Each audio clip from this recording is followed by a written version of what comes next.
कर लेते हैं बैटल ऑफ बंगाल की। आज बंगाल में दूसरे चरण का मतदान है। जी हां, बड़ी खबर आपको बता दें, बंगाल में दूसरे चरण की वोटिंग लगातार जारी है। आज 142 सीटों पर मतदान होगा। बंगाल की 8 जिलों की 142 सीटें।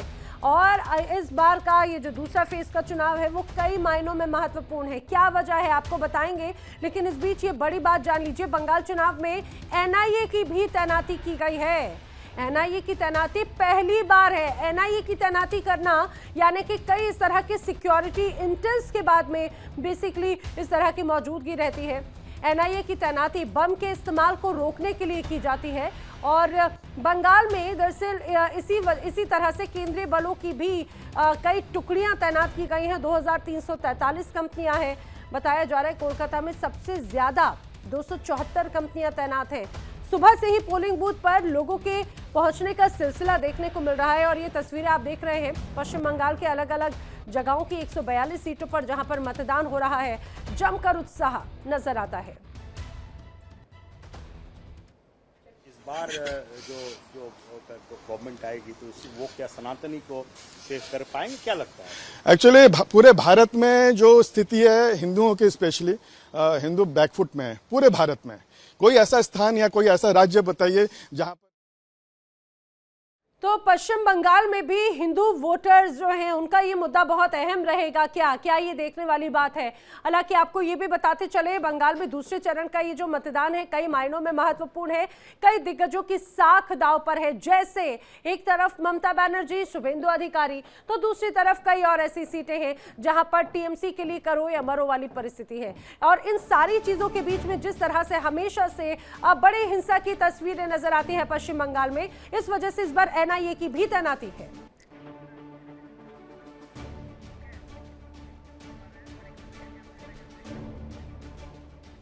और एक और बड़ी खबर इस बीच, बंगाल में दूसरे चरण का मतदान जारी। हावड़ा में शिवपुर में मतदान में हो रही है देरी। बूथ नंबर 72 पर मतदान में देरी को लेकर जानकारी। ईवीएम खराब होने की वजह से मतदान में ये देरी आई है। वोटिंग के लिए बूथ के बाहर लंबी कतारें जो है लगी हुई बताई जा रही है। लेकिन यहाँ मतदान में थोड़ा सा यहाँ अवरोध पैदा होता हुआ नजर आ रहा है। ईवीएम खराब होने की वजह से मतदान में थोड़ी सी देरी, थोड़ा सा डिले हो रहा है। साथ ही आपको बता दें, बूथ नंबर 72 पर मतदान में देरी होते हुए यहाँ पर दिखाई दी, जिसमें यहाँ पर लंबी लंबी कतारें लोगों की नजर आ रही है। बंगाल का ये चुनावी समर और स्पीच देखिए, हावड़ा के शिवपुर को लेकर जानकारी मिल रही है, जहां मतदान की तस्वीर, दूसरे फेज की ये वोटिंग और यहां बूथ नंबर 72 पर मतदान में थोड़ी सी देरी, थोड़ा डिले होता हुआ बताया जा रहा है। हालांकि इसको लेकर जो भी जानकारी मिल रही है लोगों को, देखिए दरअसल इस तरह की कई खबरें लगातार पश्चिम बंगाल में नजर आती हैं। पहले चुनाव में भी नजर आई। लेकिन बड़ी बात अब आपको ये बताते चले, बंगाल चुनाव को लेकर अब अमित शाह ने लोगों से ज्यादा वोट करने की अपील की है। बाकायदा सोशल मीडिया पर एक पोस्ट करते हुए उन्होंने कहा है, बंगाल को भय सिंडिकेट से मुक्त करें, ज्यादा से ज्यादा संख्या में वोट करने की अपील है। तो सुनार बांग्ला के लिए रिकॉर्ड मतदान करें, यहाँ स्पष्ट रूप में देखिए ट्वीट सामने आया। ट्वीट आप देखेंगे तो आपको समझ आएगा। बंगाल को भय सिंडिकेट और भ्रष्टाचार के शासन से मुक्त करने के लिए दूसरे और अंतिम चरण के सभी मतदाताओं को, विशेषकर माताओं, बहनों और युवाओं के लिए ये अपील करता हूं कि आप अधिक से अधिक संख्या में मतदान करें। ये देखिए यहाँ पर केंद्रीय गृह मंत्री अमित शाह द्वारा ये ट्वीट करते हुए सीधे आग्रह किया गया है, सुनार बांग्ला के लिए रिकॉर्ड तोड़ मतदान करें। लोग घरों से बाहर निकले, भारी से भारी संख्या में मत का प्रयोग करें और आपका एक वोट बंगाल के गौरव को पुनर्स्थापित करने के लिए, साथ साथ महिलाओं को सुरक्षा देने का माध्यम बनेगा। इस वजह से आप यहाँ पर भारी मात्रा में पहुंचे। एक और बड़ी खबर इस बीच, पश्चिम बंगाल के भवानीपुर से, जहां विवाद बढ़ता हुआ नजर आ रहा है। सीएम ममता बनर्जी के भाई को चेतावनी दी गई है। कार्तिक बनर्जी को पुलिस ने बाकायदे चेतावनी दी है। कल पुलिस के साथ अभद्रता की गई थी और इस वजह से अब यहाँ पर ये चेतावनी दी गई। और आप इस बात को समझिए, जिस तरह से बंगाल का चुनाव हमेशा से बड़ा चर्चा में रहता है, चाहे बात यहाँ की राजनीतिक मुद्दों की हो या फिर राजनीतिक हिंसाओं की, यही वजह है कि बड़ी संख्या में बाहरी टुकड़ियां भी तैनात की गई हैं। हाल ही में हमने उत्तर प्रदेश के senior police officer Ajay Pal Singh का एक वीडियो देखा था। उसके पास से लगातार कई सवाल भी खड़े होने लगे। पश्चिम बंगाल में सियासत भी बढ़ती हुई नजर आई। लेकिन इन सबसे इतर अब भवानीपुर की अगर बात करें तो यहाँ पर विवाद और भी ज्यादा बढ़ गया है। ममता बनर्जी के भाई को यहाँ पर पुलिस चेतावनी दे रही है। कार्तिक बनर्जी, पुलिस उनको चेतावनी दे रही है। पुलिस के साथ में दरअसल अभद्रता की गई थी। लेकिन क्या ये सारे ऐसे तमाम मुद्दे इस बार चुनाव में असर डालेंगे और ममता बनर्जी या टीएमसी की तरफ से क्या प्रतिक्रिया आती है, वो देखने वाली बात है। और देखिए, ये बैटल ऑफ बंगाल ऋतु कई मायनों में बहुत ज्यादा महत्वपूर्ण है। खासतौर से हमने देखा है पिछली बार जब पहले फेज की वोटिंग हुई तो वो इतनी बम्पर वोटिंग थी तो लोगों के मन में कई अलग अलग सवाल उठने लगे। लेकिन अब ये जान लेते हैं कि आखिर इस बार के मुद्दे क्या है। बिल्कुल, और बंगाल के मुद्दे जानने के लिए सबसे पहले इस बड़ी वॉल पर हम दिखा रहे हैं बंगाल के वो चुनावी मुद्दे जिसमें सबसे प्रमुख तौर पर एसआईआर, ये स्पेशल इंटेंसिव रिवीजन, ये कहीं ना कहीं केंद्र में रहा है। और नागरिकता का जो ये विवाद है, ये कहीं ना कहीं बंगाल की फिजाओं में कई महीनों से चल रहा है। ऋतु, एक तरह से इसका डर भी दिखाने की कोशिश की गई। एसआईआर बहुत बड़ा फैक्टर है चुनाव के मुद्दे के तौर पर। टीएमसी ने कहा कि भाई एसआईआर हुआ तो आपकी नागरिकता चली जाएगी। लेकिन इसके अलावा एक और बड़ा विषय है बंगाली अस्मिता वर्सेस बाहरी का, जो ये मुद्दा बहुत गंभीर हो जाता है।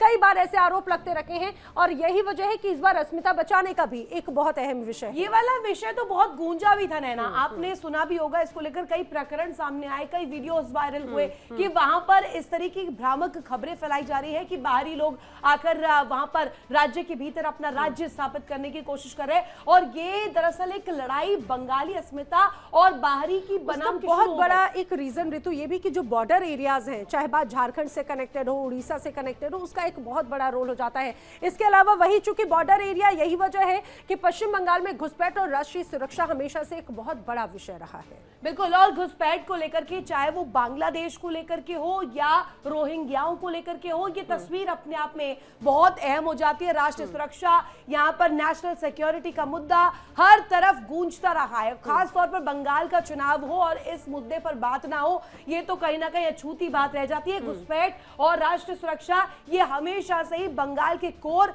मुद्दों में रखा है। इसके साथ साथ आप देख लीजिए, अब ये धरातल पर जो समस्याएं लोगों को होती है, अब ये रोजमर्रा से जुड़ी हुई ये समस्याएं, ये मुद्दे, बेरोजगारी और आर्थिक मुद्दे जो सामने देखिए, ये एक बहुत ऐसा विषय है जो युवा इससे बहुत कनेक्ट करते हैं, क्योंकि रोजगार की ही तलाश में बड़ी संख्या में लोगों को पलायन करना पड़ता है। और यही वजह है कि बार बार अब लोग बड़ी उम्मीदों से देखते हैं सरकारों की तरफ कि आखिर उनके लिए ऐसी क्या व्यवस्थाएं हैं, उनकी आर्थिक मजबूती कैसे हो। तो बेरोजगारी और आर्थिक मुद्दे तो एक बहुत महत्वपूर्ण है, लेकिन विकास वर्सेस भ्रष्टाचार, इसे नहीं भूलना चाहिए। अब ये देख लीजिए, केंद्रीय गृह मंत्री ने भी इस बार को इशारे में बोल ही दिया था कि भ्रष्टाचार मुक्त कराना है बंगाल को, विकास की नई बयार के साथ आगे ले जाना है, डबल इंजन वहां पर स्थापित कर रहा है। और इसके जरिए ये मैसेज केंद्रीय गृह मंत्री ने भी बहुत क्लियर दिया था कि वहां पर हमें इस तरीके से जो सत्तारूढ़ पार्टी है उसको, उसकी विदाई सुनिश्चित करते हुए, भय का माहौल हटाते हुए विकास के लिए आगे अग्रसर होना होगा। तो बंगाल के ये मुद्दे जिसमें सबसे अहम तौर पर विकास, एसआईआर, नागरिकता,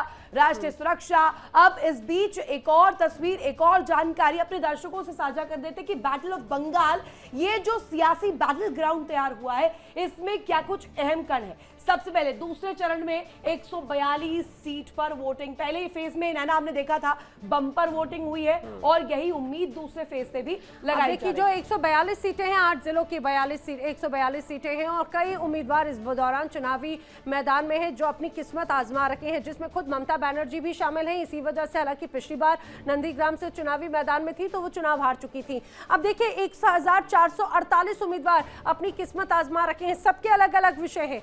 इसमें बीजेपी की बात हो, इसमें टीएमसी की बात हो, इस कई सीटों पर कांग्रेस की भी मौजूदगी नजर आती है और कई अन्य ये निर्दलीय तौर पर नजर आते हैं। लेकिन जो कड़ा मुकाबला है वो टीएमसी वर्सेस बीजेपी का नजर आ रहा है। 2021 के जब चुनाव हुए तो कड़ी टक्कर बीजेपी ने दी थी, अपनी जमीन मजबूत करने की कोशिश की गई थी, लेकिन क्या ये 1448 उम्मीदवार 8 जिलों के वो तस्वीर बदल पाएंगे, ये देखने वाली बात। इसमें सबसे ज्यादा हॉट सीट्स भी शामिल है ना, क्योंकि इसमें ममता बनर्जी खुद भवानीपुर से खड़ी हैं, शुभेंदु अधिकारी उनके ऑपोजिट खड़े हैं।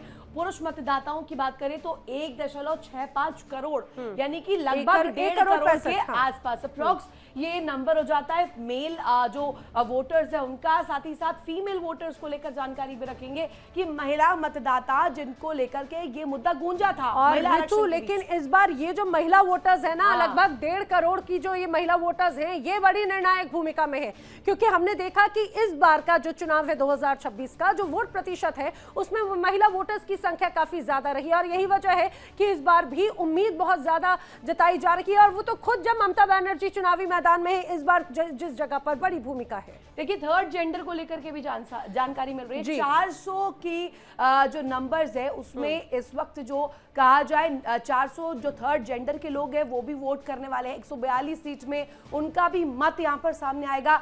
अब ये निश्चित रूप में बहुत क्लियर तस्वीर दिखाता है कि इस वक्त जो हालात बन रहे हैं, जो सियासत है और बंगाल का बैटल ग्राउंड जो है, पॉलिटिकल बैटल ग्राउंड, ये बहुत दिलचस्प है। इसमें आमने सामने बीजेपी भी है, टीएमसी भी है और कई जो है अपनी किस्मत यहाँ पर निर्दलीय तौर पर भी आजमा रहे। एक बड़ी खबर और लेकिन अपने दर्शकों को ये भी बताएं कि ये जो की वोटर्स हैं बड़ी भूमिका में नजर आते हैं, महिला वोटर्स की भूमिका बहुत ज्यादा नजर आने वाली है। क्या बड़े मुद्दे होंगे, खास मेहमानों से तो हम चर्चा करेंगे, लेकिन इस बीच एक बड़ी खबर पश्चिम बंगाल के श्यामपुकुर से आपको बता देते हैं इस समय की। पश्चिम बंगाल के श्यामपुर में इस वक्त एक बड़ी खबर है, बताया जा रहा है कि एक बूथ पर 100 मीटर के अंदर तक भीड़ जमा हो चुकी है। बिल्कुल, और ये श्यामपुकुर का इलाका जहां पर बूथ नंबर भी सामने आ गया है और हालात नियंत्रण के लिए केंद्रीय बल तैनात करनी पड़ गई है। अब ये वही बात इशारा करती है कि बंगाल में एक भी चुनाव नहीं हो पाते सुनिश्चित इस तरीके से कि वहां पर कोई हो हंगामा ना हो। अब ये पश्चिम बंगाल के श्यामपुकुर से इस वक्त सबसे बड़ी खबर सामने आ रही है। ठीक है, और आगे भी बढ़ते चले जाते हैं जल्दी जल्दी। जो तमाम तस्वीरें सामने आ रही हैं वो तस्वीरें भी आपको दिखाएंगे, आखिर क्या आकलन है, क्या एनालिसिस हो रहा है वो आपको बताएंगे। पुलिस ने दरअसल मौके पर पहुंचकर यहां पर भीड़ को हटाया है, लेकिन आप ये मान के चलिए ये जो तमाम परिस्थितियां यहां पर बनी हुई हैं, ऐसा नहीं है कि सिर्फ एक ही किसी बूथ पर हो। इस तरह की कई तस्वीरें समय समय पर आती रही हैं, लेकिन यही वजह है कि बड़ी संख्या में जो पैरामिलिट्री फोर्सेस हैं उनकी भी तैनाती की गई है, क्योंकि पश्चिम बंगाल का इलेक्शन खासतौर से इस तरह की घटनाओं या हिंसा के लिए बहुत ज्यादा सेंसिटिव माना जाता है। एक और बड़ी खबर अपने दर्शकों को बता दें पश्चिम बंगाल से जुड़ी हुई।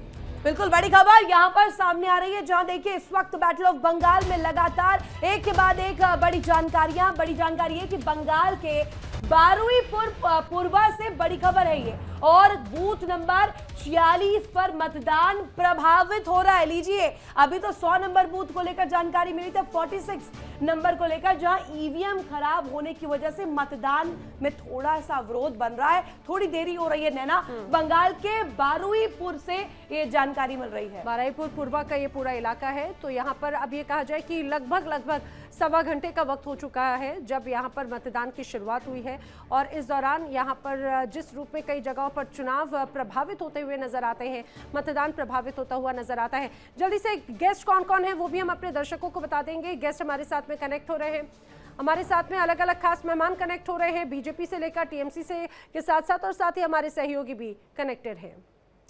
तो देखिए तस्वीर लगातार बहुत दिलचस्प हो रही है। आपको एक बड़ा पैनल इस वक्त नजर आ रहा होगा। मृगेन चौधरी जी हमारे साथ कनेक्ट है, राहुल तलाल जी हमारे साथ कनेक्ट है, माधवी अग्रवाल हमारे साथ कनेक्ट है, मेरे ब्यूरो हेड जो कि लखनऊ से सीधे हमारे साथ जुड़े हुए हैं सुशील तिवारी जी हमारे साथ कनेक्ट है, और साथ ही साथ एक और खास मेहमान हमारे साथ कनेक्ट है। सबसे पहला सवाल लेकिन माधुरी जी आप ही से, हम अगर कहें इस वक्त स्थिति और इस वक्त आंकलन करें, अभी दूसरा फेज है, लेकिन पहले फेज में जो कमाल हुआ हमने देखा बम्पर वोटिंग हुई, अब इस दफा क्या उम्मीद करें? तो जी ऐसा है कि पश्चिम बंगाल में वोटिंग हमेशा से अच्छी होती रही है, लेकिन ये भी देखा जाता है कि जिस तरीके से यहाँ पर संघर्ष होता है वोटर्स और लोगों के राजनीतिक दलों के बीच में, ये बड़ा दुर्भाग्यपूर्ण है। और इसी वजह से इन सारी चीजों को देखते हुए चुनाव आयोग ने इस बार बहुत प्रयास किया कि यहाँ पे किसी तरीके की ऐसी स्थिति ना बने कि जिससे वोटर्स डरे और अपने मतदान को देने में कहीं से भी इनकी प्रभाव हो सके। लेकिन फिर भी देखिए छुटपुट घटनाएं ऐसी हो रही है जो कि बताता है कि पश्चिम बंगाल हमेशा से इसलिए केंद्र बिंदु रहता है चुनाव के दौरान, क्योंकि यहाँ पर जिस तरीके से संघर्ष करना पड़ता है अपने मतदान को देने के लिए, और राजनीतिक दल जो इसका लाभ उठाने की कोशिश करते हैं, इसी को रोकने के लिए ये सारे प्रिकॉशंस लिए गए थे केंद्र सरकार की तरफ से, जिसके लिए आपने देखा होगा कि ऑपोजिशन पार्टी ने इस पर बहुत मुद्दे बनाने की कोशिश की कि इतना केंद्र बल क्यों आ रहा है यहाँ पर, या इतनी तैनाती क्यों हो रही है, इतने फेरबदल क्यों हो रहे हैं, लगातार इस पर हम लोग चर्चा करते रहे। लेकिन दुर्भाग्यपूर्ण है कि आज लोकतांत्रिक देश में पश्चिम बंगाल एक ऐसा राज्य है जहां पर हमेशा चुनावी हिंसा देखने को मिलती है, और इसको पारदर्शिता बनाए रखने के लिए जरूरी था कि ये सारी तैनाती हो ताकि लोग भय मुक्त होकर जो है अपना मतदान दे सके, और ये सारी कोशिशें इसीलिए थी।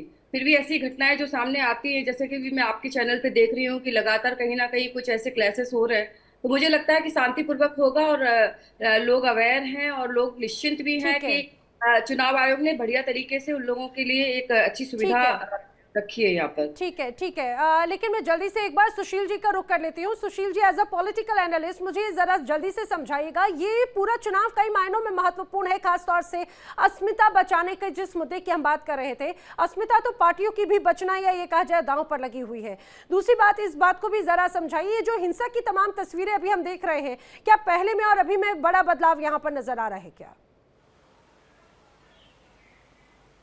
बिल्कुल लेना, जिस तरह पहले की तस्वीर थी काफ़ी यहाँ पर हिंसा होती थी, इस बार हिंसा में बहुत कमी आई है। पिछली बार 2021 में 17 लोग मारे गए थे, और यहाँ तक कि बम की फैक्ट्रियाँ और तमाम इस तरह के यहाँ पर जो माहौल है, अभी 100 बम बरामद हुए एक टीएमसी के कार्यकर्ता के घर में। तो पुलिस लगातार लगी हुई है। जो 24 परगना है वहाँ पर हिंसा काफ़ी होती थी। इस बार जिस तरह अजयपाल शर्मा सिंघम, यूपी का सिंघम, उसने बाकायदे वहां पर जो बदमाश थे उनको ललकारा, यहाँ तक कि टीएमसी हाई कोर्ट पहुंची, टीएमसी ने हाई कोर्ट में उनको हटाने की मांग की, लेकिन कोई राहत नहीं मिली टीएमसी को। तो इस तरह गुंडागर्दी बिल्कुल यहाँ बर्दाश्त नहीं की जाएगी, क्योंकि यहाँ पर एनआईए लगा दी गई है और लगभग 2400 कंपनियां सीआरपीएफ की लगी हैं। अगर हम बात करें पॉलिटिकल एनालिसिस की, इस बार भी एतराज है, लोगों को एतराज है। अखिलेश यादव ने कहा कि बीजेपी ने एजेंट के तौर पर अजयपाल शर्मा को भेजा है।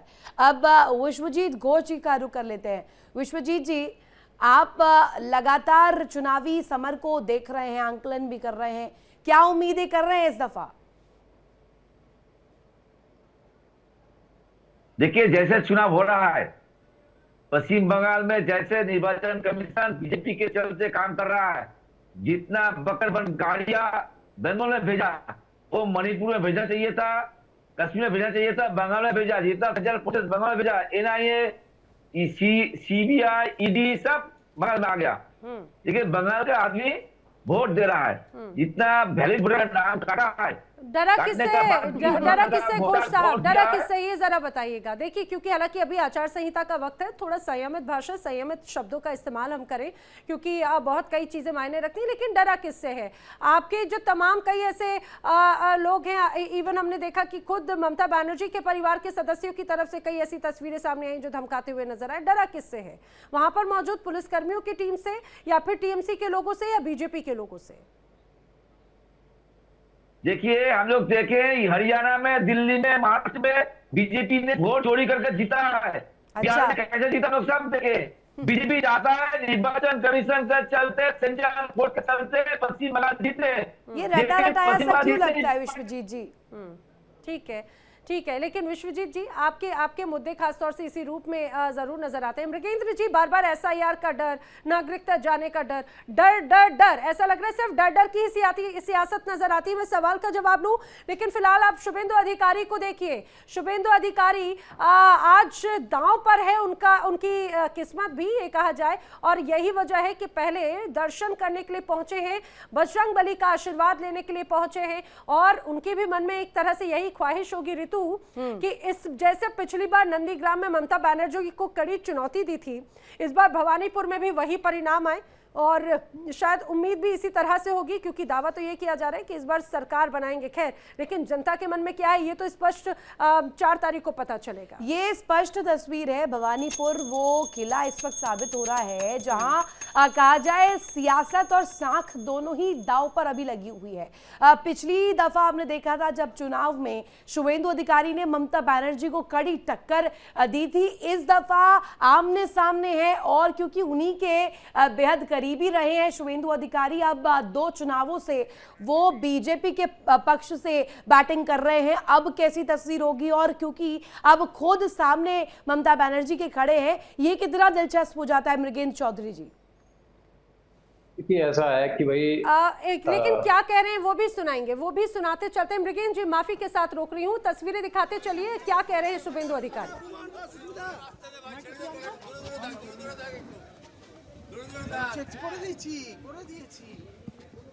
यही तो एक खास तस्वीर है, जो कभी साथ हुआ करते थे अब वो राजनीतिक प्रतिद्वंदी हैं पिछले कुछ वक्त से, और कड़ी टक्कर देने वालों में से हैं। मंदिर में दर्शन करने के लिए पहुंचे, आशीर्वाद लेने के लिए पहुंचे हैं शुभेंदु अधिकारी। क्या कहते हैं ये देखने वाली बात है, और यही वजह है कि अपने क्षेत्र में जब पहुंचे, चारों तरफ देखिए आपको यहाँ पर लोगों का हुजूम भी नजर आता है, मीडिया का हुजूम भी यहाँ पर नजर आता है। क्या कहेंगे ये तो हम जानते हैं, समझेंगे, लेकिन मृगेंद्र जी आप कुछ कह रहे थे, कभी साथी लेकिन अब चिर प्रतिद्वंदी। ये तो राजनीति में देखा जाता है कि जब आपके विचार ना मिलते तो आपकी जो है अपने इंटरेस्ट को गेन करने के लिए जो पार्टी चेंज करते रहते हैं। कोई बात नहीं है। रही बात अपीजमेंट की और जो भय का कि भी नागरिकता कानून हो गया या इन्फिल्ट्रेशन की जो बात की जाती है, वो ये है कि देखिए आप देखेंगे मुर्शिदाबाद में जो वोटर टर्नआउट गया है वो 96% गया है।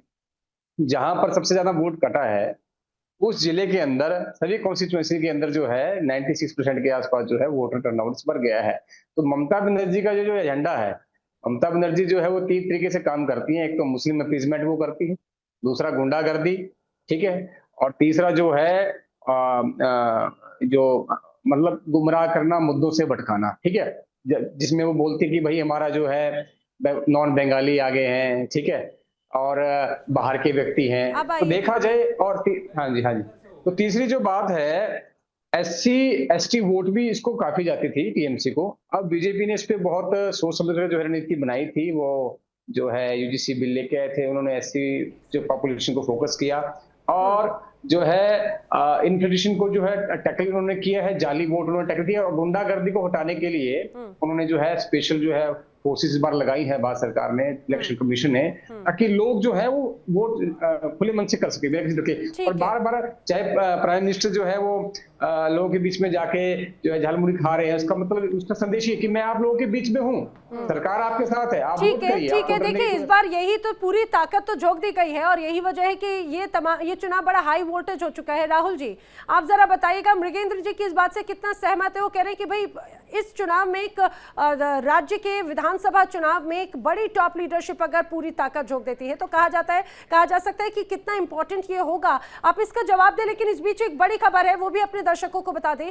बैटल ऑफ बंगाल से जुड़ी हुई समय की बड़ी खबर, नादिया में बीजेपी एजेंट पर हमला होने की खबर इस दौरान सामने आ रही है। चपड़ा विधानसभा के बूथ नंबर 53 पर हिंसा और बीजेपी एजेंट पर टीएमसी के हमले का आरोप भी लग रहा है। लीजिए, यही बंगाल की तस्वीर रही है और यही अभी नजर भी आ रही है। बीजेपी एजेंट पर टीएमसी के हमले का आरोप है, जिसको लेकर के 11 ऑब्जर्वर्स कल ही तैनात किए, और 11 ऑब्जर्वर्स की जो तस्वीर सामने आई, जिसमें प्रमुख रूप में अजय पाल शर्मा, जो कि दक्षिण 24 परगना में खुद पहुंचे, खुद टीएमसी के जो उम्मीदवार थे उन्हें बाकायदे चेतावनी देते नजर आए।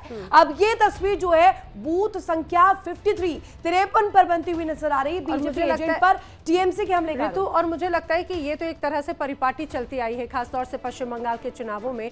सिर्फ अजय पाल शर्मा ही नहीं, ऐसे कई और धुरंधर ये कहा जाए कि जो तमाम पुलिस ऑफिसर्स हैं उनकी तैनाती की गई है। ये तस्वीर आप देखिए, ये घायल टीएमसी कार्यकर्ता की बीजेपी एजेंट की तस्वीर है। जिस तरह से खबर सामने आ रही, टीएमसी की तरफ से हमला किया गया है।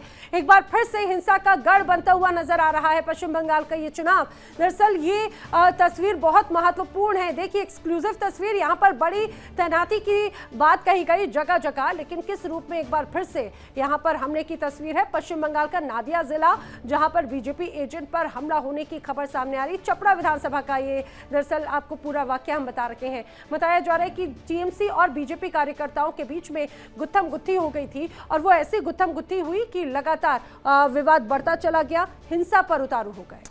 बिल्कुल, और ये तस्वीरें super exclusive battle of Bengal में सबसे ज्यादा दिलचस्प कड़ी यही होती है। चुनाव का आखिरी दौर है, आखिरी फेज है, लेकिन यहाँ पर जिस मंशा के तहत जो हम सवाल कर रहे थे कि एनआईए की तैनाती क्यों की गई है, वहां पर क्यों स्पेशल फोर्सेस को लगाया गया है, और ये दूसरे दौर की वोटिंग के बीच इस तरीके की तस्वीर सामने आना, पिछली दफा हमने देखा था पहले फेज में छिटपुट घटनाएं सामने आई थी, लेकिन ये कहीं ना कहीं बड़े सवाल खड़े करती है। राहुल तलाल जी, हम लगातार इस बात को रख रहे थे कि इस दफा चुनाव आयोग कुछ भी कहे, किस तरीके की तस्वीर है। शुभेंदु अधिकारी क्या कुछ कह रहे हैं, सुनवाते हैं इस बीच। सब हिंदू बीजेपी को वोट कर रहा है, सब हिंदू बीजेपी को वोट कर रहा है, एकदम तांता लग गया, हिंदू बीजेपी को वोट कर रहा है।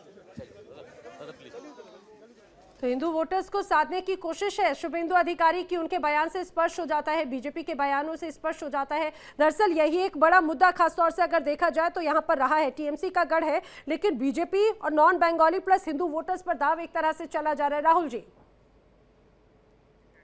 देखिए, मुझे लगता है कि ये सही बात है कि मुद्दे और भी थे, विकास का मुद्दा हो सकता था, लेकिन बीजेपी ने सोच समझ के हिंदुत्व का मुद्दा चुना, और हिंदुत्व का मुद्दा इसीलिए चुना गया क्योंकि बंगाल में हिंदुओं को बहुत ज्यादा दबाया गया है। तो बीजेपी की अपनी रणनीति थी और उस हिसाब से बीजेपी ने मुद्दे को चूज किया, और ये बहुत सारे मुद्दे थे जिनको चुना जा सकता था, विकास लेकिन राहुल जी यही तो इस बार बड़ा दिलचस्प रहा कि जो हिंदू वोट बैंक है इस बार वो सबका हो गया। अभी तक बीजेपी उसे अपना कोर वोट बैंक मानती थी, लेकिन ममता बनर्जी भी उन्हीं की राह पे चलते हुए उनके साथ में खड़ी हुई नजर आई, मंदिर की बात करते हुए देखी जाती है जगह जगह, कई बार तो उद्घाटन करते हुए भी देखी गई है मंदिरों के। राहुल जी, देखिए, मंदिर की बात इसलिए कर रही थी कि उनको पता था कि यहाँ से जमीन खिसक रही है, अब तो उन्होंने वो भी अपनी चाल चल रही थी, एक चाल चली गई थी। अब वो कितनी सक्सेसफुल होगी वो तो 4 मई को पता चलेगा, लेकिन मैं जो पहले चुनाव की जो एनालिसिस है उसके हिसाब से देखें, जो प्रथम फेज का चुनाव हुआ था तो 93 पॉइंट से ज्यादा गया है कि वो वोटर टर्नआउट जो हुआ है, तो उस हिसाब से आप देखेंगी तो ममता बनर्जी जी की जो कोर वोटर है मुस्लिम, वो सदा से बहुत ज्यादा स्ट्रेटेजिकल वोटिंग करते हैं और बहुत मात्रा में करते हैं, उनका परसेंटेज हाई रहता है। लेकिन इस बार अगर जो 93 पॉइंट से थोड़ा ज्यादा जा रहा है, राहुल जी यहाँ पर तो बड़ा आरोप लगा रहे थे, विश्वजीत जी कह रहे थे कि वोट चोरी बीजेपी के केंद्र में रहा है, और जितनी दफा भी अभी तक चुनावी माहौल में जीत मिली है बीजेपी को, वो भी वोट चोरी के जरिए मिली है। विश्वजीत जी, आपका इस पर कुछ टेक है तो जवाब दीजिएगा।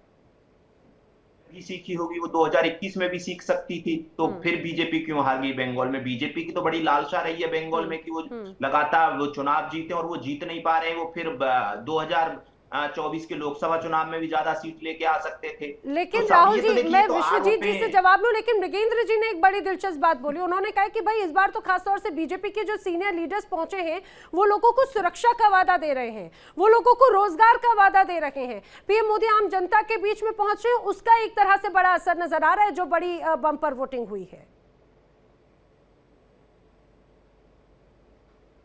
बैटल ऑफ बंगाल, ये बैटल ऑफ बंगाल है, सच में ये बैटल है। ये बीजेपी के लिए करो मरो वाली स्थिति है, टीएमसी के लिए करो मरो वाली स्थिति है। अगर जो बीजेपी ये चुनाव हार जाती है तो बीजेपी के लिए बहुत बड़ा सेटबैक होगा, टीएमसी हार जाती है तो टीएमसी के लिए बहुत बड़ा सेटबैक होगा, क्योंकि बंगाल में जो चुनाव हारता है वो खत्म हो जाता है। जैसे कि आप देखेंगे वामपंथी चुनाव हारे, खत्म हो गए, कहीं दिखाई नहीं देते। कांग्रेस चुनाव हारी तो कांग्रेस खत्म हो गई। अगर जो इस बार टीएमसी चुनाव हारती है तो टीएमसी को खत्म होना होगा। अगले चुनाव में आप देखेंगे कि टीएमसी कहीं नजर नहीं आएगी। विश्वजीत जी बड़ी बात कह रहे हैं, देखिए राहुल जी, मैं दोबारा, विश्वजीत जी बड़ी बात कह रहे हैं ये राहुल जी, वोट बैंक खिसक रहा है क्या?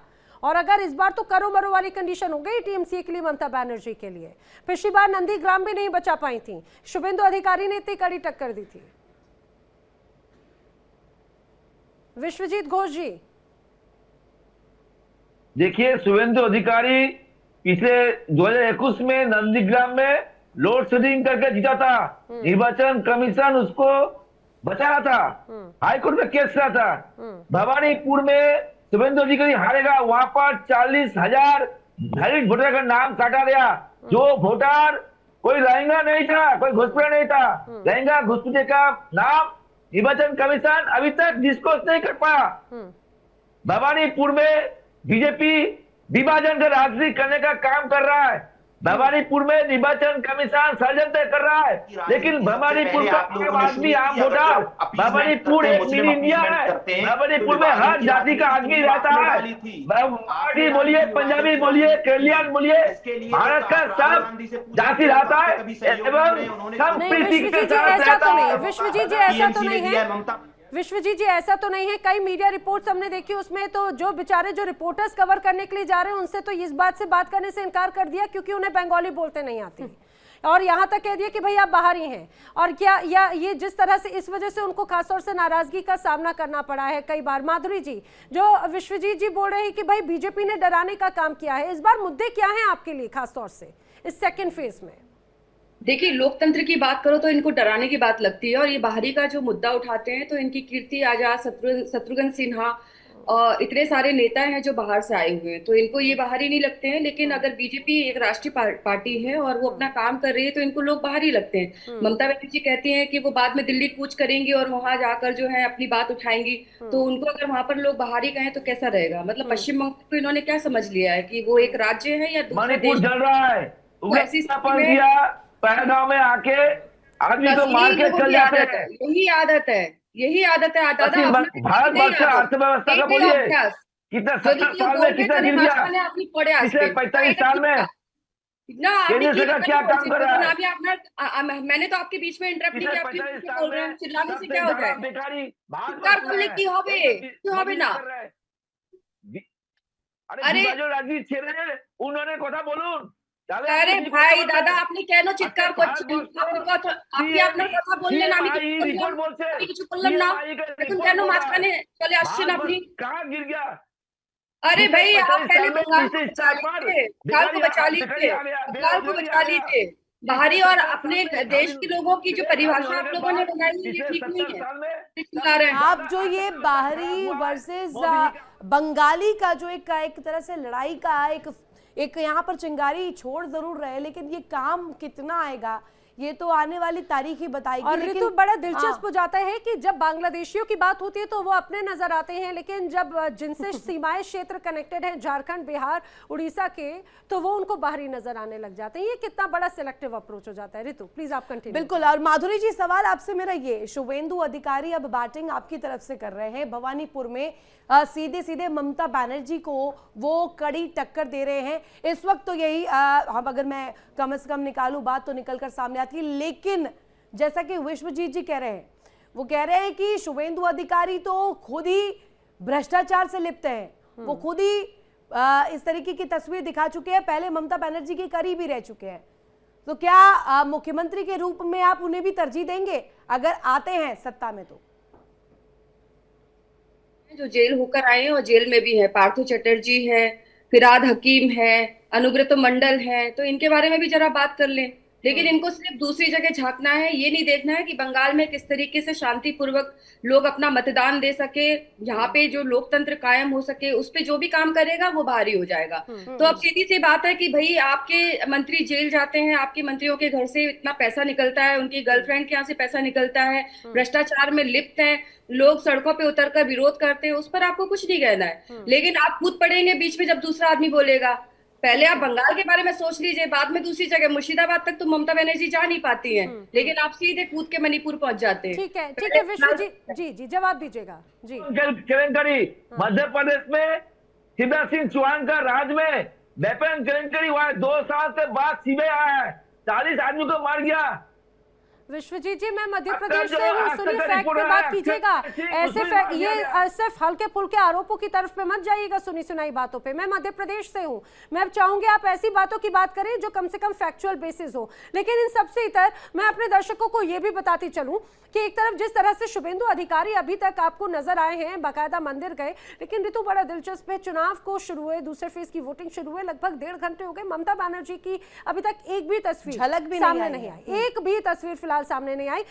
कंटिन्यू करें, लेकिन उससे पहले एक बड़ी खबर अपने दर्शकों को बता देते हैं। बंगाल चुनाव को लेकर शुभेंदु अधिकारी ने बड़ा बयान दिया है। उन्होंने कहा कि बंगाल में बीजेपी की सरकार बनने जा रही है और हिंदू वोट बैंक को साधते हुए उन्होंने कहा कि हिंदू वोटर्स जो हैं वो बीजेपी को वोट देंगे। तो हिंदू वोटर्स एक साथ आने वाले हैं, बंगाल में बीजेपी के लिए वोट करने वाले हैं और बहुत कॉन्फिडेंस के साथ बोला है। ये कॉन्फिडेंस, ये बॉडी लैंग्वेज जिस तरीके से दिखाती है कि बीजेपी के कोर मोटिव्स में से रहा है कि हिंदुओं को किस तरीके से साधा जाए।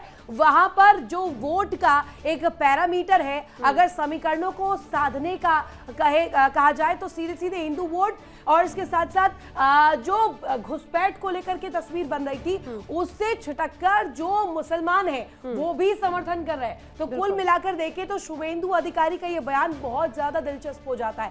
विश्वजीत घोष जी, आप तो लीजिए, शुभेंदु अधिकारी सीधे सीधे खुल्लम खुल्ला कह रहे हैं हिंदू आएंगे और वोट सिर्फ और सिर्फ अब बीजेपी के लिए करेंगे, शुभेंदु अधिकारी के लिए करेंगे। देखिए, बंगाल का अभिषेक बैनर्जी भी वोट डालने के लिए पहुंचे हैं। अभिषेक बैनर्जी मीडिया से बात कर रहे हैं। एक तरफ शुभेंदु अधिकारी, अभिषेक बैनर्जी।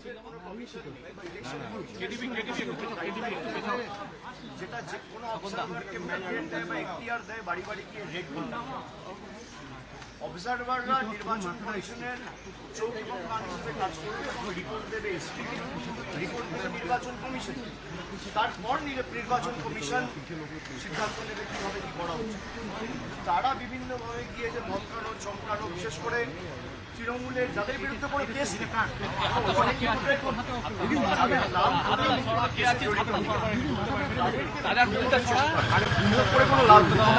আগেও হয়েছে, মুখ টুকরে পড়েছে, 4 তারিখ দেখবেন খুঁজে পাওয়া যায়।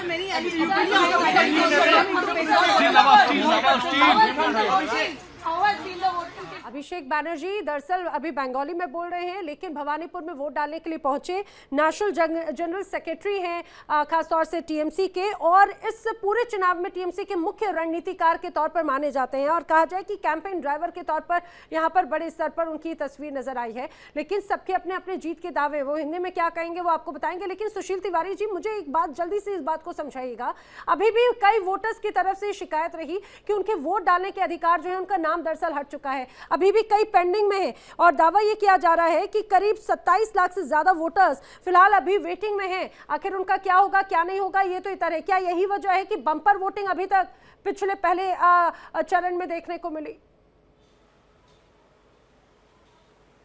बिल्कुल, बम्पर वोटिंग शुरू से देखने को मिल रही है और आज भी सुबह 6 बजे से लंबी लंबी कतारें मतदान केंद्रों के बाहर लगी थी। जो एक मुद्दा उठा है कि जो तमाम वोटर्स के नाम कटे हैं, उसको लेकर ममता बनर्जी ने काफी धरना प्रदर्शन और तमाम विरोध किया था। लेकिन जिस तरह माहौल दिख रहा है उससे लगता है कि इस बार ही बम्पर वोटिंग होगी, क्योंकि जो लोग मतदाता पहले घर से बाहर नहीं निकलते थे, आज सुबह 6 बजे से मतदान केंद्रों के बाहर ऐसी लाइनें थी, चाहे बुजुर्ग हो चाहे बच्चे हो। फेज का चुनाव है, क्या ये जो वोट कटने का या नाम कटने की बात है, क्या वो सेकंड फेज को भी प्रभावित करेगा क्या? बिल्कुल, जो नाम कटे हैं उसमें जो टीएमसी का बहुत बड़ा आरोप है, उन्होंने कहा ये बीजेपी ने उनको हराने के लिए और कहीं ना कहीं जो उनको डैमेज करने के लिए पूरा एसआईआर के माध्यम से उन पर जो एक आघात पहुंचाया है। इससे साफ साफ ममता बनर्जी ने जो बहुत लंबा चौड़ा प्रदर्शन किया था, धरने पर बैठी थी, तो ये इससे वोट बैंक का जो फर्क है अगर देखा जाए, क्योंकि बीजेपी ने जिस तरह आर पार की लड़ाई इस बार रणनीति बनाई है, उसमें अमित शाह लगातार यहाँ पर रहे और उसके बाद यहाँ पर लगातार जिस तरह का माहौल चला है, प्रधानमंत्री ने तो ये तक कह दिया है कि मुझे 4 मई के बाद शपथ ग्रहण समारोह में फिर से आना पड़ेगा। जो बीजेपी, और जैसा कि आप आंकलन कर रहे हैं वही धरातल पर तस्वीर नजर भी आ रही, क्योंकि बम्पर वोटिंग का सिलसिला जैसे फर्स्ट फेज में था वैसे अभी भी दिखाई दे रहा है। लोग निकल रहे हैं भारी संख्या में और ये दर्शा रखा है कि यही खूबसूरती है लोकतंत्र की।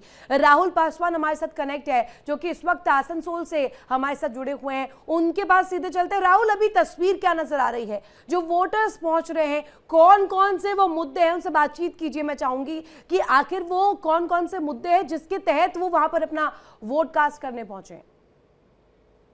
तो पहले मैं आपको बताते चलूं, मैं आसनसोल में नहीं, मैं पूर्व बर्धमान के मंगलकोट में हूँ, और मंगलकोट में जो है चरण का जो चुनाव का जो है दौर आज जो अंतिम चरण है यहाँ पे आज शुरू हुआ है और शाम को 5-6 बजे तक चलेगी, उसके बाद खत्म हो जाएगी। और जो रह गए यहाँ के जो वोटर्स हैं, अगर मैं बात करूं मंगलकोट की 2021 को अगर बात करते हैं, तो यहाँ पे जो वोटिंग के समय जिस तरीका से बमबाजी या मर्डर या गोली यहाँ पे चला था, उसके बाद लोगों के मन में एक आतंक का माहौल था। और साथ ही साथ मैं आपको बताते चलूं कि 2026 में चुनाव आयोग ने जिस तरीके से घोषणा किया था कि इस बार का जो चुनाव होगा बड़े ही शांतिपूर्ण तरीके से होगा, और इसका जो है प्रथम चरण का जो चुनाव हुआ उसमें हम लोगों ने देखा, और उसी को देखते हुए, मद्देनजर देखते हुए, ठीक आप मेरे पीछे देख ही पा रहे होंगे, जो है महिला हो या पुरुष हो,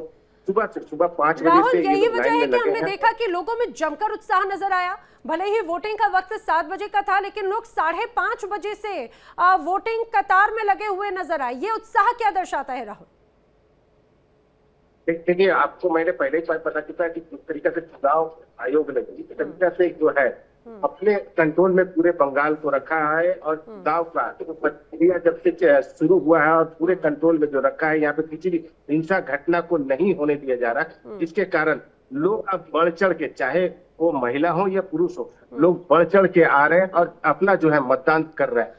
अच्छा राहुल, एक और बात, ऋतु सवाल पूछे, लेकिन उससे पहले मुझे एक बात बताइएगा, ये जो टोटल हम देख रहे हैं जो सीटें हैं, इन 142 सीटों में पिछले चुनाव में 123 सीटों पर टीएमसी ने जीत दर्ज की थी और बीजेपी 18 सीटों पर थी। इस बार कांटे की टक्कर नजर आ रही है, तस्वीर बदलती हुई नजर आती है क्या?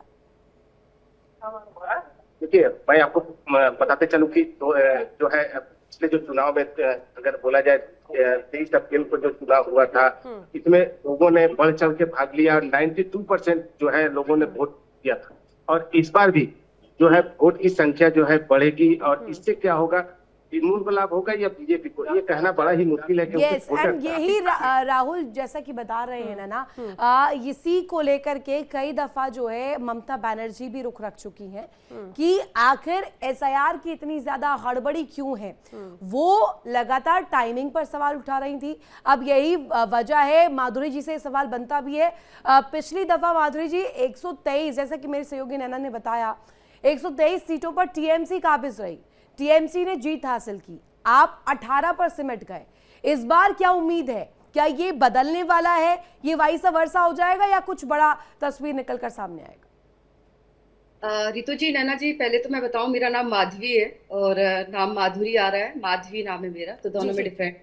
दुरुस्त करवाती हूं। हाँ बिल्कुल। दूसरी बात ऐसी है कि पश्चिम बंगाल में इस बार जो है परिवर्तन की एक स्थिति बनी हुई है, और भारतीय जनता पार्टी आप देखिए बहुत सालों से संघर्ष कर रही है, और ये बंगाल की जनता भी देख रही है, क्योंकि बंगाल के जो बड़े बड़े मुद्दे हैं वो एक तरीके से विपक्षी पार्टी होने के नाते भारतीय जनता पार्टी ने उनको पूरी तरीके से उठाया है, जनता की आवाज और जनता का चेहरा बनने का प्रयास किया है। इसीलिए हम बिल्कुल आश्वस्त हैं कि इस बार भारतीय जनता पार्टी को बढ़त मिलेगी, साथ ही साथ हमारी सरकार भी बनेगी, जो कि हम बोल रहे हैं लगातार, और इस बार परिवर्तन होके रहेगा। सर, यही तो बात कही जा रही है माधवी जी, बार बार टीएमसी की तरफ से यही तो कहा गया कि जो एसआईआर में हड़बड़ी दिखाई गई, कई लोगों के जो वोट काटे गए, उनके वोट का अधिकार उनसे छीन लिया गया, और ये तमाम वो वोटर्स हैं जो टीएमसी के गढ़ वाले हैं। तो टीएमसी के गढ़ में सेंध मारने की कोशिश बीजेपी की रही है, रणनीति थी उसकी। गलत बात है, ये आरोप लगाने की बात है। ऐसा किसी को चूज करके किसी को सिलेक्टिव तरीके से चेंज नहीं किया, ये हटाया नहीं गया है। बहुत सारे ऐसे नाम है जो पहले। आप मुस्कुरा रहे हैं आपके जवाब पर, तो ये गलत बात है, किसी को एक एक पिक एंड चूज नहीं किया गया है, ये इनके आरोप है। और दूसरी बात ये कि शुद्धिकरण होना चाहिए। 2002 के बाद में अभी एसआईआर हुआ है, और एसआईआर का सपोर्ट भी ममता बनर्जी 2002 में कर चुकी हैं, लेकिन आज उनको आपत्ति है इस चीज पर। तो एक तरीके से देखा जाए कि बहुत सारे ऐसे वोटर्स हैं जो मारे जा चुके हैं या पहले नहीं। एक्चुअली इनको ये प्रॉब्लम है कि जिनके नाम होते थे वोट पे और वो अवेलेबल नहीं होते थे, तो उनके छापा वोट लोग डाल देते थे, जो बंगाल की। लेकिन माधवी जी, नियत पर सवाल उठने लगे। मृगेंद्र जी से ही इसका जवाब ले लेते हैं। मृगेंद्र जी, एसआईआर का मुद्दा इस बार चुनाव में तमाम मुद्दों से भारी पड़ता हुआ नजर आ रहा है, कि आगे बढ़ता हुआ नजर आता है, बाकी बेसिक मुद्दे वो पीछे हो गए हैं क्या? देखिए, शुरू से ही जो कैंपेनिंग रही है, चाहे वो बीजेपी की हो चाहे टीएमसी की हो, दोनों ने ही एसआईआर के मुद्दे को उठाया है। ठीक है, बीजेपी कहती है कि भाई यहाँ पे जो है बांग्लादेशी आए हुए हैं, ठीक है, जाली वोट बनी हुई है, तो, और टीएमसी कहती है कि भाई ये जो मुसलमानों का वोट काट देंगे। तो टीएमसी तो सीधा सीधा मुसलमानों को डरा रही है। जैसे मैंने पहले भी बताया था कि जो मुर्शिदाबाद में वोटिंग हुई है, ओवरऑल एवरेज तो 92% के आसपास गया है, पर मुर्शिदाबाद जिले में 4 से 5 कॉन्स्टिट्यूएंसी के अंदर जो है जो वोटर जो है टर्न आउट गया है वो 96 क्रॉस कर गया है। आप समझ सकते हैं कि मुसलमानों किस हिसाब से वहां टर्म में वोट डाली है। ठीक है, तो जिस भी मुद्दे से पार्टी को ये लगता हो कि भी उसको ज्यादा वोट डलेगी, तो वो मुद्दा बार बार ज्यादा उठाया जाता है। सिंपल सी बात, क्योंकि जनता में की जो नब्ज होती है वो पार्टियां पकड़ती है और उस पर जो है वो अपने जो है ऐलान करती हैं। आप उसको देख सकते हैं, चाहे आप इसका डिफरेंस आपको स्टेट वाइज मिल जाएगा। तो बंगाल में जो आम जनता है उसको, हिंदू वोटर को जो है जातों में बांटा हुआ है, जिसमें जो है टीएमसी SC ST वोट पे जो है पूरा कंट्रोल होल्ड बनाया हुआ था, ठीक है। और मुसलमानों की अपीजमेंट तो यूनिवर्सल है ममता की, आप देखते हैं। अब जब SC ST वोट जो है वो बीजेपी की तरफ शिफ्ट हो रहा है तो ममता जी जो है डर गई हैं।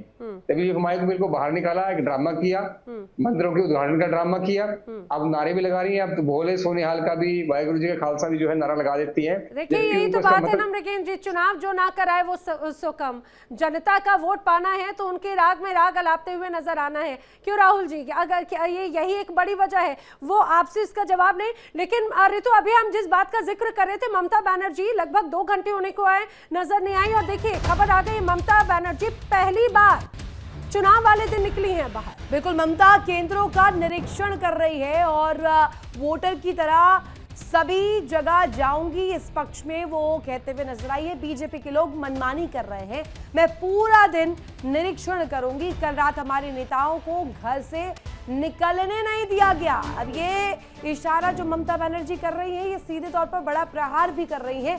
बीजेपी के लोग अत्याचार कर रहे हैं, इस तरीके से इस पॉइंट को यहाँ पर रखते हुए राहुल तलाल जी, यहाँ पर बीजेपी अत्याचार कर रही है, घरों से टीएमसी के नेताओं को निकलने नहीं दिया जा रहा। ये बड़े और कहा जाए कड़े सवाल है ममता बनर्जी के। यानी इसको इस रूप में कहा जाए राहुल जी, इनविजिबल हाईजैक करने का आरोप लगा रही है ममता बनर्जी।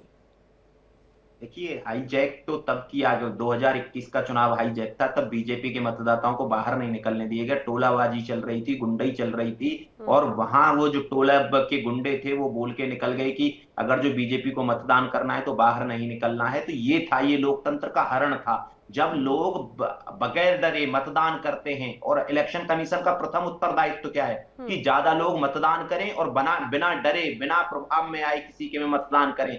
ये इलेक्शन कमीशन का प्रथम उत्तरदायित्व है इस लोकतंत्र में। अगर जो 3 लाख फोर्सेज मांगी गई केंद्र सरकार से कि पैरामिलिट्री फोर्स चाहिए बंगाल के लिए, तो वो इसलिए मांगी गई कि लोग बिना डरे मतदान कर पाए, और उसके लिए केंद्र सरकार ने वो दी। और वो ये देखिए कि 2021 का चुनाव देख लीजिए कितनी हिंसा हुई, 2023 का पंचायत चुनाव देख लीजिए कितनी हिंसा हुई, और 2024 का लोकसभा चुनाव देख लीजिए कितनी हिंसा हुई। अब जो प्रथम फेज का चुनाव हुआ वहां हिंसा क्यों नहीं हुई? छुटपुट घटनाओं को छोड़ दिया जाए, अभी तक हिंसा क्यों नहीं हुई? अगर जो पैरामिलिट्री फोर्सेज नहीं होती अब तक तो कितने सारे लोग मारे जा चुके होते बंगाल में।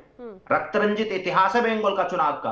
और अगर जो इलेक्शन कमीशन ने कुछ किया है और वो हिंसा नहीं हो पा रही है, पैरामिलिट्री फोर्सेज वो हिंसा रोकने में कामयाब हैं, तो इलेक्शन कमीशन को इसके लिए श्रेय दिया जाना चाहिए। इलेक्शन कमीशन ने बहुत अच्छा काम किया है। प्रथम फेज में वो नजर आया, सेकंड फेज में कितना हिंसा होगी वो शाम को पता चल जाएगा, नजर आ जाएगा। तो ये बहुत अच्छा काम किया है। और वो जो ममता बनर्जी जो आरोप लगा रही है कि निकलने नहीं दिया गया है, वो गुंडों को नहीं निकलने दिया गया है, और निकलने भी नहीं चाहिए गुंडे। और देखिए आप जिन गुंडों की बात कर रहे हैं, निकलने नहीं देने की बात कर रहे हैं, ये पुलिस की सख्ती, पैरामिलिट्री फोर्सेस की सख्ती नजर आती है। मैं चाहूंगी फुल फ्रेम में जरा ये तस्वीर दिखाइएगा, कई जगहों पर कैसे कंट्रोल किया जा रहा है।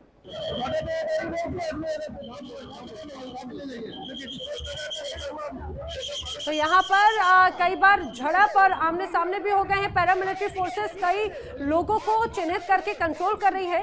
लोग उन तमाम लोगों को चिन्हित कर रही है जो वोटर्स नहीं हैं या फिर जो पार्टी कार्यकर्ता नहीं है। दरअसल आचार संहिता लागू रहती है, खासतौर से ये नियम कहता है कि जो पोलिंग बूथ है उससे कुछ मीटर दूरी पर ही एक तरह से अलग अलग पोलिंग कैंप बनाए जाते हैं तमाम पार्टियों की तरफ से। उस दायरे के अंतर्गत उससे ज्यादा आगे जाने नहीं दिया जाता। लेकिन कई बार कोशिश की जा रही है, भैया दौड़ा दिया यहाँ पर तो ऋतु, ये दौड़ा कर कंट्रोल किया जा रहा है अब तो। डेफिनेटली नैना, और ये तस्वीर बहुत दिलचस्प इसलिए भी हो जाती है क्योंकि जो वादा और जो चुनाव आयोग की तरफ से स्पष्टीकरण दिया जा रहा था कि बंगाल के इस चुनाव में किसी भी कीमत पर इसे वही रूप नहीं दिया जाएगा जो कि हम अभी तक देखते आए हैं। हिंसा वाली तस्वीर जो बंगाल चुनाव में अमूमन रहा करती थी, उसी को पूरी तरीके से काबू में करने के लिए देखिए हाथों से, पैरों से उठाकर किस तरीके से बिल्कुल हटाने का प्रयास यहां से कर रहे हैं फोर्सेस। इस बात को लेकर लगातार चाक चौबंद है, पैनी नजर बनाए हुए हैं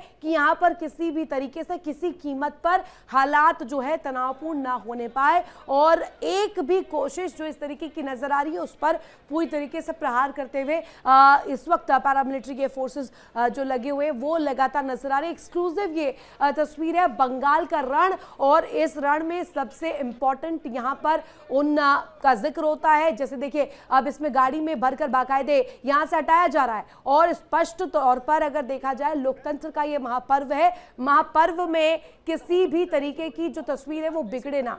कुछ झमेला झट्टी हुआ, बोला मशीन खराब हो गया, उसके बाद नया मशीन आया वो भी खराब हो गया, ऐसा करके 3 बार हमें रुक दिया। उसके बाद इन्होंने गेट बंद कर दिया, अंदर कुछ प्रॉब्लम चल रहा था किसी को। ये कौन सा बूथ है? ये सोनलाल साई स्कूल। हाँ, क्या देखे आप जब आए, क्या देखे झमेला? अंदर से बहुत चिल्ला चिल्ली की आवाजें आ रही थी। उसके बाद इन्होंने गेट बंद कर दिया ताकि पब्लिक देख नहीं पाए। लास्ट में हमने देखा आधी घंटा बाद किसी को मार पीट के इन्होंने लेके गया है जो अंदर दंगा प्रसाद करना चाह रहे थे। उसके बाद अभी स्टार्ट हुआ है वोटिंग, जो कि 7 बजे का स्टार्ट हो रहा है, 8:30 बजे। 1.5 घंटा ऑलरेडी वोटर्स के लिए खराब हो चुका है। तो क्या अभी भी वोटर लोग क्या डर में है, क्या संतरास में है कि कुछ भी हो रहा है? हाँ, कुछ भी हो सकता है, लेकिन पब्लिक सीआरपीएफ का क्या नियम है, रोल क्या है?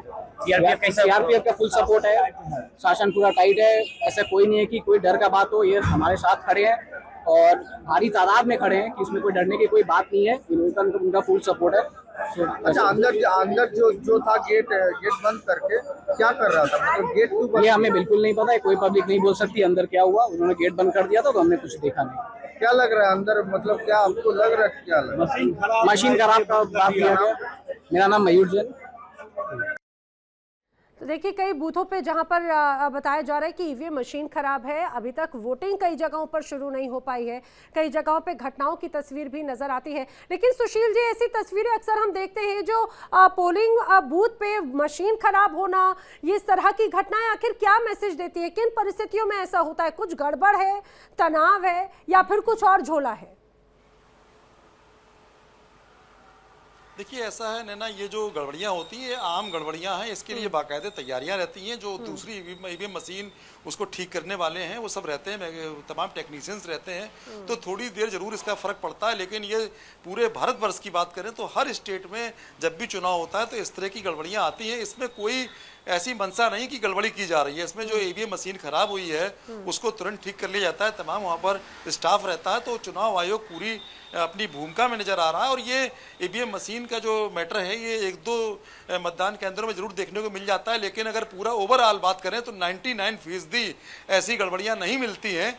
तो ये चुनाव आयोग ने जिस तरह से संगीनों के साए में पश्चिम बंगाल में चुनाव हो रहे हैं, वोटिंग हो रही है, ये तो मुझे घाटी की याद दिलाता है ऋतु। जिस तरह से जम्मू कश्मीर में हमने देखा बड़ी संख्या में सुरक्षा बल जगह जगह चप्पे पर तैनात, वहां की तो सुरक्षा व्यवस्था अलग तरह की, लेकिन यहाँ पर संगीनों के साए में जब मतदान होता है तो बड़ी अलग यहाँ पे तस्वीर बन जाती है। बिल्कुल नैना, ये जो संगीनों के साए में चुनाव जम्मू कश्मीर में होता है वही हालात बंगाल में देखने को मिल रहे हैं।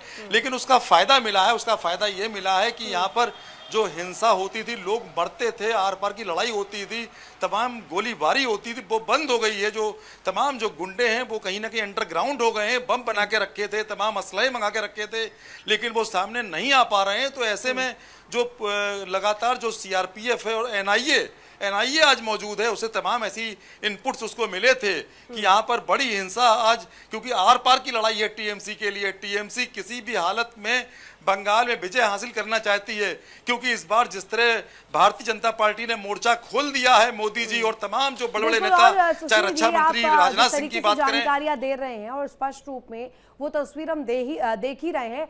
जो कश्मीर का जिक्र, जम्मू का जिक्र अभी मेरी सहयोगी नैना ने किया, वो तस्वीर थोड़ी अलग रहती है। वहाँ के टेरेन, वहाँ के हालात थोड़े अलग है, लेकिन यहाँ बंगाल में जो हिंसाजनक तस्वीर है उसकी रूपरेखा में अगर इस तरीके की तस्वीर सामने आती है, ये अपने आप में बहुत महत्वपूर्ण कड़ी हो जाती है। आप रहिएगा, कुछ और जानकारियां भी आपसे लेंगे। ये मेगा कवरेज जारी है और इस मेगा कवरेज में चुनाव की हर चाल, हर पहलू को यहाँ पर हम आंकलन करेंगे, एनालिसिस करेंगे। पूरे दिन आज इंडिया डेली पर यह सिलसिला जारी रहेगा। एक वक्त छोटे से ब्रेक का। इंडिया डेली अब आपके स्मार्ट टीवी पर मौजूद है।